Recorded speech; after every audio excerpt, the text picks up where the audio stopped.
I just finished watching Alien Earth because I love the Alien franchise a lot, and something that dawned on me that I don't think a lot of people are talking about is how much the future in Aliens, like the universe, is the exact type of future that a lot of like American Republicans and hardcore capitalists actually want. Because if you don't know, in the Aliens universe, companies own everything, and they touch on this in Alien Earth. Like, there's the 5 different companies that own basically the entire world, and there's no more government. The propaganda says that like there were governments before, but they didn't work out so well, so the companies came in and they saved us, right? And in this future, nobody owns anything. You don't own your own home. You don't own your own car. You cannot travel without the company's permission. You cannot live anywhere without the company's permission.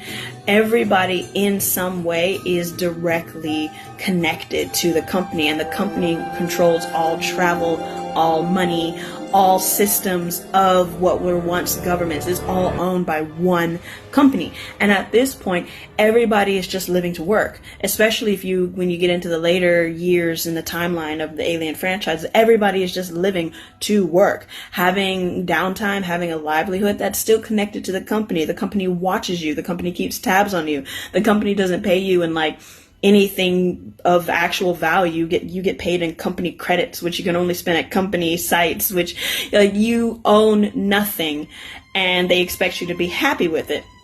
And that is essentially almost the exact kind of future that a lot of our soon-to-be corporate overlords in real life want. They want to own your means of travel. They want to own your recreation. They want to own essentially you, where you can't even, like in the TV show, well, not too many spoilers, but like one person tries to quit their job early so they can go to university, and the company is like, no, you can't quit. You have to work. You have to finish out the 7-month contract that you signed.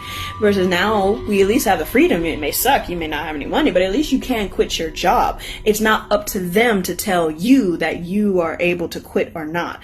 And like, there's a beautiful, not beautiful, but there's a very, very interesting symmetry of how this like corporate overlord like civilization that was talked about all the way back in like 1970s, 1980s when the Alien franchise first came out and was fleshed out in a lot of the comic books, how we're kind of seeing that come to fruition now, where it's like, oh, all right, I see. This is exactly what they're trying to do. So if you don't like what's happening, and you don't like the future that you see in the Alien franchise, and maybe you should start paying attention a little bit more right now.